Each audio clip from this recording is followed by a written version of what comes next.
elaborate production. Her suburban colonial sparkled with spring decorations, pastel flowers in crystal vases, a ham centerpiece that probably cost $200, designer place settings for 18 family members. She loved hosting these gatherings, loved being the matriarch who brought everyone together. She especially loved reminding everyone of her success. I arrived in my 7-year-old Toyota Corolla, parking on the street behind my cousin Tyler's Range Rover. My floral dress was from Target's spring collection. Pretty enough, affordable, and exactly the kind of thing that made my family assume I was struggling. Nicole. Aunt Diane greeted me at the door, her smile tightening as she took in my appearance. How's the little apartment in Riverside? It's good, Aunt Diane. Thanks for having me. Of course, dear. Family is family. She lowered her voice. Though I do wish you'd let us help you find something better. That neighborhood has gotten so questionable. I like Riverside. Well, you're young. You don't understand property values yet. She ushered me inside. Come say hello to everyone. Tyler just bought another investment property, his third this year.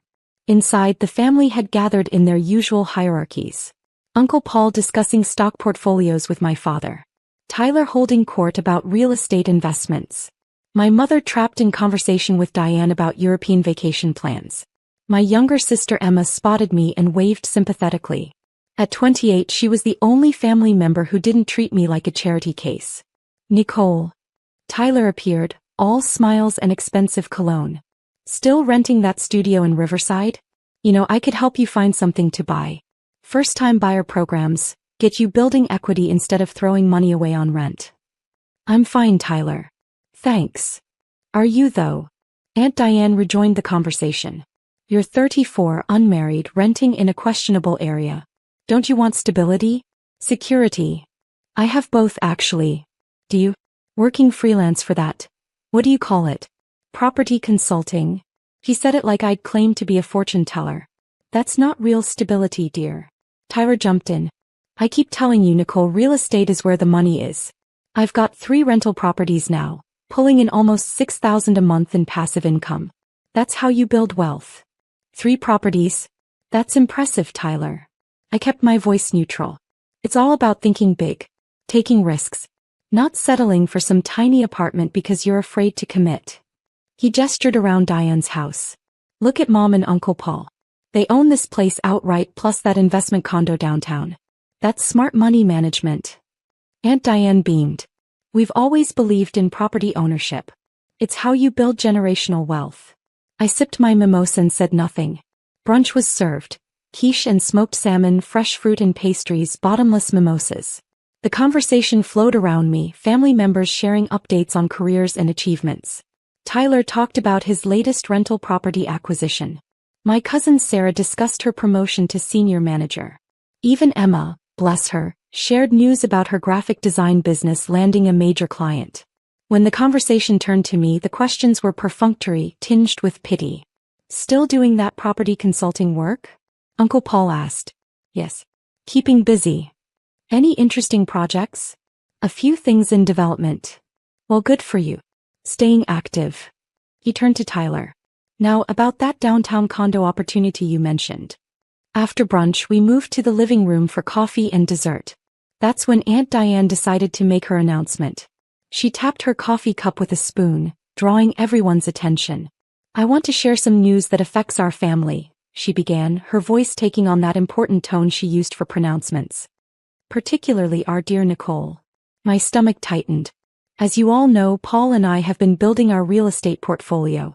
We believe in property ownership as a path to security and wealth. She smiled at me and it wasn't kind. Which is why we've been concerned about Nicole's living situation. Diane, my mother started. No, Melissa, this needs to be said. Nicole has been renting that little studio in Riverside for years. Throwing away money on rent when she could be building equity. Well, Paul and I have decided to help. Uncle Paul nodded. We've purchased the building Nicole lives in. Closed on it 2 weeks ago. It's an investment property for us, but it also gives us an opportunity to help family. The room went quiet. We're going to evict the current tenants, including Nicole, and renovate the units, Diane continued. Turn them into luxury apartments we can rent for proper market rate. Nicole, you have 30 days to vacate our investment property. I set down my coffee cup carefully. We've already contacted a moving company that can help you, Diane added. Very affordable rates. We'll even pay for the first hour of labor. Consider it our Easter gift. Tyler was nodding approvingly. Smart move, Mom. That building has great bones. Once you renovate, you can probably get $1,500 per unit instead of the current $800. Exactly, Uncle Paul agreed. The neighborhood is gentrifying. Perfect timing to upgrade and capitalize. My mother looked stricken. Diane, you're evicting your own niece? We're helping her, Melissa. This will force Nicole to finally buy something instead of wasting money on rent. Sometimes tough love is the kindest approach. Where is she supposed to go? Emma demanded. There are plenty of apartments available. Nicole is a grown woman, she can figure it out. Diane turned to me with that practiced sympathy. Dear, I know this seems harsh, but you'll thank us eventually. This is the push you need to get serious about your financial future. I pulled out my phone and opened my property management app. The one connected to Riverside Property Group, the LLC I'd created 9 years ago specifically for real estate investments. Aunt Diane, I said calmly, what's the address of the building you purchased? Why does that matter? Humor me. She exchanged glances with Uncle Paul. 742 Riverside Avenue.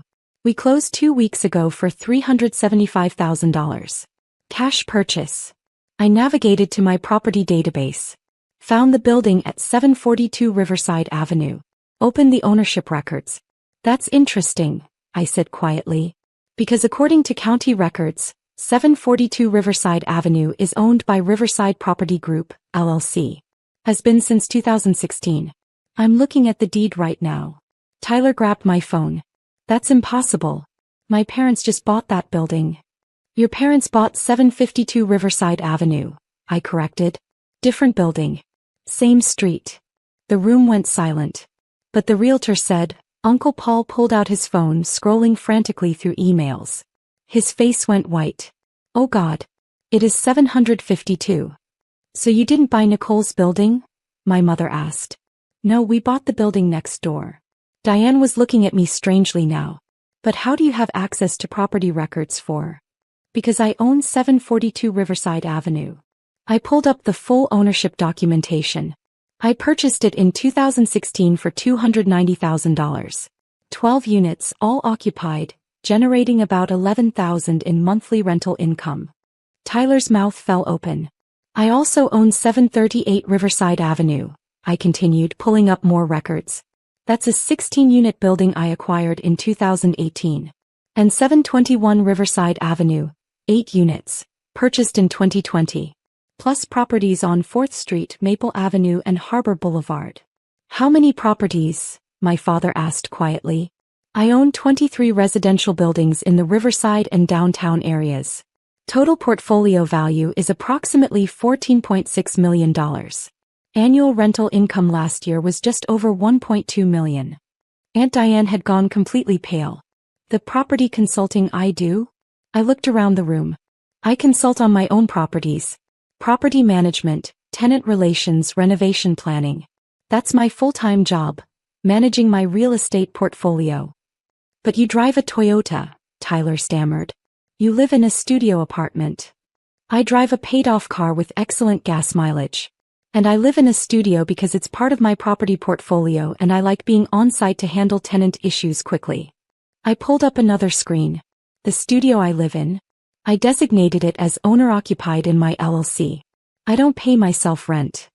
$14 million, Uncle Paul whispered. In property value, yes. My equity position is about $9.3 million after mortgages. Though I've been paying those down aggressively. Emma started laughing. Oh my God. This is perfect. What about the eviction notice? My mother asked. I turned to Aunt Diane. You said you're evicting tenants from your building at 752 Riverside? She nodded mutely. That building has 18 units. You purchased it for $375,000, which means you probably got a deal because it needs work. I pulled up the property records for 752. Looking at the previous owner. Interesting. That was a distressed sale. The building has significant deferred maintenance, plumbing issues, electrical problems, foundation concerns. The inspector mentioned some repairs needed, Uncle Paul admitted. Some repairs. That building needs about $200,000 in renovations to be safely habitable at luxury rates. You'll need to evict all tenants, which will take months and probably involve legal battles. Then you'll need permits, contractors, financing for the renovation costs. Tyler was scrolling through his phone frantically. Mom, Dad, why didn't you tell me about this purchase? I could have. We wanted to surprise the family, Diane said weakly. You surprised us all right. I looked at my aunt. Here's what's actually happening with your building. The tenants at 752 Riverside have been organized by a tenant advocacy group. They're fighting the evictions. You're looking at a legal battle that could last a year. How do you know that? Uncle Paul demanded. Because I know the neighborhood. I know the advocacy groups. I know which buildings are good investments and which are money pits. I met his eyes. 752 Riverside is a money pit. The previous owner couldn't afford the repairs and sold at a loss. You overpaid by about $75,000. His face went from white to red. As for the eviction notice I received, I said, turning back to Diane, I didn't receive one. You don't own my building. You can't evict me from property I own. But you said, Diane started. I said you were evicting current tenants. I am a current tenant at 742 Riverside. I'm just also the landlord. I pulled up my email. Though interestingly, I did send an eviction notice this week. To the tenant in Unit 4B at 721 Riverside Avenue. Tyler's eyes went wide. That's my rental property. I live in 4B. You rent 4B. From me. You've been my tenant for 2 years, Tyler. I showed him the lease. Riverside Property Group owns that building. You pay me $950 a month. That's impossible. My landlord is some property management company. Riverside Property Management. That's my company. I manage my own properties. I pulled up his rental history. You've been a decent tenant actually. Rent always on time, no complaints. But you violated the lease terms last month. How? You subleased the spare bedroom on Airbnb without permission. That's grounds for eviction. His face went completely white. The eviction notice went out Tuesday, I continued. You have 30 days to vacate my investment property. The silence in the room was absolute. You're evicting your own cousin? Diane's voice was shrill. I'm enforcing my lease terms. Just like you plan to evict me, except I actually have the legal authority to do it. Nicole, please, Tyler started. Here's what's going to happen, I said, closing my phone. Tyler, you can stay in 4B if you agree to updated lease terms. No subletting, no exceptions. And your rent is increasing to market rate, $1,200 per month. That's a 25% increase. That's the current rate for comparable units in that neighborhood. I've been undercharging you because you're family. He sank into his chair. As for Aunt Diane and Uncle Paul, I continued, you're welcome to proceed with your renovation plans for 752 Riverside.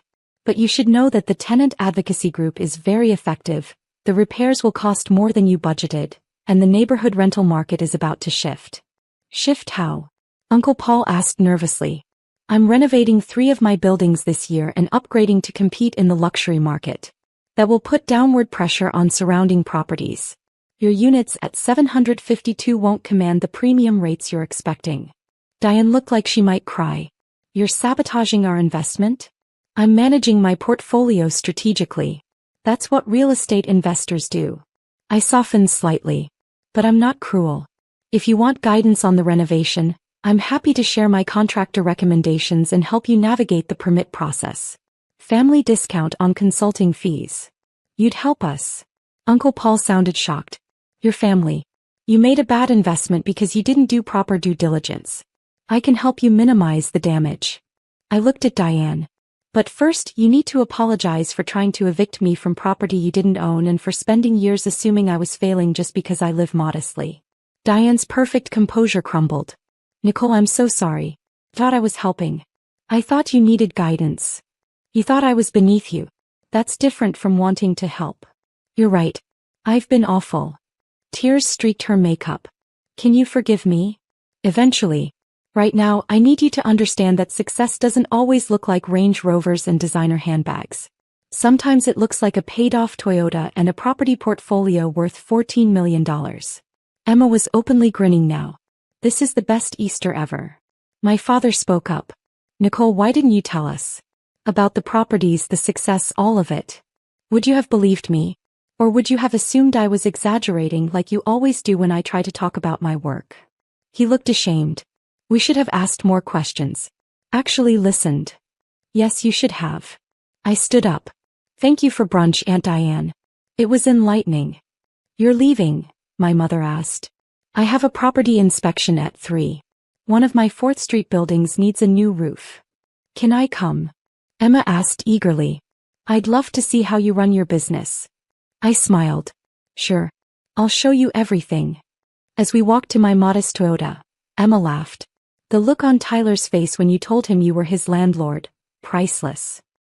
He's been bragging about his 3 rental properties for months. He didn't realize one of them was mine. Are you really going to evict him? No. He's actually a good tenant when he follows the rules. But he needed to understand there are consequences. My phone buzzed. A text from Uncle Paul. Asterisk, can we talk tomorrow? About renovation consulting? We're in over our heads. Asterisk. I replied. Asterisk, Tuesday at 2 p.m. My office. We'll discuss your options. Asterisk. Emma read over my shoulder. You have an office? Suite 400 at the Riverside Commerce Building. I own that too. Bought it in 2019. I grinned. Want to see it? Absolutely. As we drove past the buildings I owned, past the properties I'd carefully acquired and managed, I thought about family and assumptions and the sweet satisfaction of proving yourself on your own terms. My aunt had tried to evict me from property she didn't own. Instead, she discovered I was her nephew's landlord and a real estate investor who'd built something she could only dream of. And honestly, the eviction notice Tyler received was just the beginning of his education. Some lessons are best learned through experience.